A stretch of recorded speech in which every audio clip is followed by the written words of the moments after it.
तो बात करते हैं टैक्सेशन की। तो टैक्सेशन से 5 क्वेश्चन आए थे यार प्रीवियस 2022 से लेकर 2011 तक प्रीलिम्स के हैं। तो उसकी क्वेश्चन की बात कर लेते हैं। क्वेश्चन 96 है, the money multiplier in economy increase with which one of the following. देखो मनी मल्टीप्लायर कैसे इंक्रीज होगा ये हमसे पूछा गया है। तो जो क्वेश्चन देखो 2019 में भी आया, 2021 में आया, तो रिपीटेड क्वेश्चन है यार। कौन बोलते यूपीएससी के अंदर रिपीट नहीं होते। तो चीज़ें आपको पता होगी, इंपॉर्टेंट रहेगा तो यूपीएससी के प्रीवियस से क्वेश्चन बनाओगे तो आइडिया भी रहेगा कि कौन सी चीज़ों पर ध्यान देना है और कौन सी चीज़ें बार बार आती है। तो मनी मल्टीप्लायर कब इंक्रीज होगा, तो जब बैंकिंग हैबिट बढ़ता है। तो याद ही हो गया भाई ये क्वेश्चन, ठीक है ना। जब बैंकिंग हैबिट लोगों का बढ़ता है तब, जब कैश रिजर्व रेशियो बढ़ जाता है बैंक का, कैश रिजर्व रेशियो में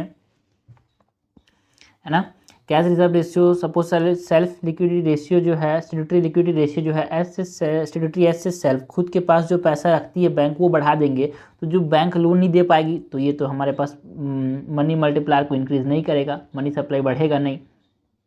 ओके अगर पॉपुलेशन बढ़ रही है तो उससे कोई इकोनॉमी का कोई लेना देना नहीं है भाई पॉपुलेशन से। ओके फर्स्ट है cash reserve ratio. Cash reserve ratio जो है ना, वो कैश की फॉर्म में जो रखना पड़ता है किसको, बैंकों को। What is cash reserve ratio, बहुत इंपॉर्टेंट है कैश रिजर्व रेशियो, जल्दी से मत भूलना भाई। एक तरह से रिवाइज कर लेते हैं। Cash reserve ratio is what.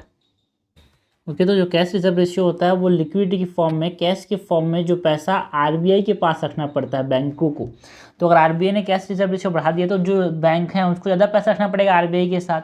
तो वो जो पैसा है जो कि बैंक लोन में दे पाएंगे लोगों को वो कम हो जाएगा। सो इससे क्या नहीं पड़ेगा भाई, इंक्रीज नहीं होगा इकोनॉमी में पैसा। तो याद रखना भाई, सेल्फ एस से CRR और SLR में डिफरेंस ये है, CRR जो है वो आरबीआई के पास रखना पड़ता है कैश की फॉर्म में, और SLR जो है खुद के पास में रखना पड़ता है लिक्विड एसेट की फॉर्म में किसको, बैंकों को। क्वेश्चन नंबर 97 है, what is are the most likely advantages of implementing GST। 2017 में क्वेश्चन आया, 2016 में GST आया था, इसीलिए भाई GST को इम्प्लीमेंट करने के क्या क्या एडवांटेजेस हैं ये हमसे पूछा गया है। It will replace the multiple tax collected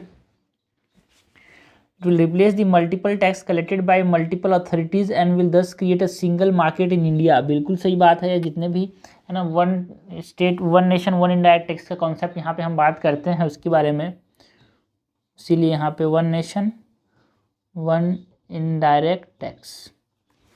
it will drastically reduce current account deficit of India and will enable it to increase in foreign exchange reserves. देखो भाई ये जो जनरली इकोनॉमी जैसे ड्रास्टिकली एक्सट्रीमली ये सब चीज़ें की बात है तो आपको गलत ही मानना, बिकॉज ऐसा कुछ होता नहीं है इकोनॉमी के अंदर कि फटाक से कुछ चीज़ कम कर दिया जाए। इट विल एनॉर्मसली, फिर से देखो भाई फिर से बोला ना एक्सट्रीम वर्ड्स हैं, enormously, drastically, extremely. It will enormously increase the growth and size of the economy of India and will enable it to overtake China in near future. तो ऐसे स्टेटमेंट से बचना खास इकोनॉमी के अंदर है ना।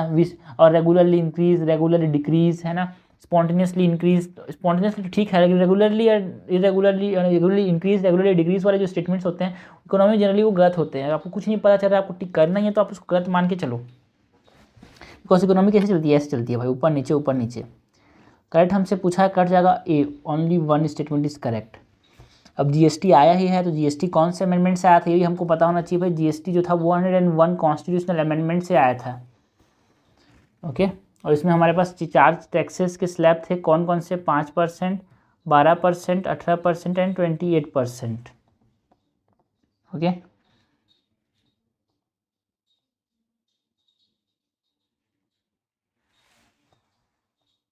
क्वेश्चन नंबर 98 है, under which of the following circumstances में कैपिटल गेन राइजेस। जो कैपिटल गेन है मतलब कैपिटल गेन है किस किस कंडीशन में वो बढ़ सकता है। 2012 को ये क्वेश्चन आया था भाई, किस किस सर्कमस्टेंसेस के अंदर कैपिटल गेन बढ़ सकता है ये हमसे पूछा गया है।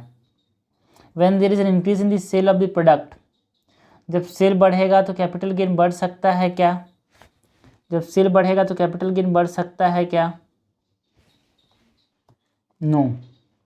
बिकॉज कैपिटल गेन का मतलब क्या है, सपोज करो पेंटिंग की वैल्यू जो है ना, पेंटिंग एग्जाम्पल की तरह पेंटिंग हो गया, प्रॉपर्टी की वैल्यू जो हमारे पास समय के साथ बढ़ती है टाइम के साथ, वो हमारे पास कैपिटल गेन होता है। Not increase in the sale is not counted and capital gain. And when there is a natural increase in the value of the property owned, उसको क्या बोलते हैं, कैपिटल गेन बोलते हैं यार। टाइम के it function of time. Suppose 10 रुपये का कॉइन था जो कि 2000 साल पुराना है, 100 साल पुराना है, 200-300 साल पुराना है, तो वो क्या कैपिटल गेन है उसका। सेल बढ़ने से कुछ नहीं होता। When you purchase a painting there is a growth in its value due to increase in its popularity, बिल्कुल सही बात है, ये कैपिटल गेन है, पॉपुलैरिटी की वजह से उसका, जैसे मोनालिसा का पेंटिंग हो गया, पॉपुलैरिटी की वजह से उसका बहुत ज़्यादा उसका क्या होगा, वैल्यू बढ़ेगा, उसको क्या बोलेंगे, कैपिटल गेन बोलेंगे। तो करेक्ट हमसे पूछा है, करेक्ट हो जाएगा यहाँ पे B2 and 3 only. Question number 99 है, which one of the following is not a feature of value added tax. 2011 में क्वेश्चन आया था, वैल्यू एडेड टैक्स का कौन सा फीचर नहीं है। It is a multiple point destination based system of taxation. देखो वैल्यू एडेड टैक्स जो है टैक्सेशन के साथ रिलेटेड है ना, हमको ये बहुत ध्यान में रखना है कि देखो GST क्वेश्चन पूछ लिया, वैल्यू एडेड टैक्स पूछ लिया, नॉट अ फीचर पूछा, बिल्कुल से वैल्यू एडेड टैक्स क्या है, एक multi point destination based system है टैक्सेशन का, जो कि पहले था GST से पहले। It is a tax levied on value addition at each stage of transaction in the production distribution chain. Multi system था ना, उसी तो हमने लाया एक tax. It is a tax on the final consumption of goods और service and must ultimately be borne by the consumer, बिल्कुल सही है, उसको जो फाइनल कंजम्पशन के ऊपर उसको दे देते हैं कंज्यूमर्स को, तुम बोन करो इसको बोल के। And is basically subjected of this, it is basically subject to the central government and the state government are only a facilitator for its successful implementation. जो वैल्यू एडेड टैक्सेस है ना, ये जो वैल्यू एडेड टैक्सेस है ये state list के अंदर आता है भाई, 7th शेड्यूल के स्टेट लिस्ट के अंदर आता है। Okay, so it is subject of the state and not subject बोल रहा है, सो गद बोल रहा है, सो दिस इज इनकरेक्ट, हमसे इनकरेक्ट तो पूछा गया। तो हमारे पास टैक्सेशन हो गया भाई।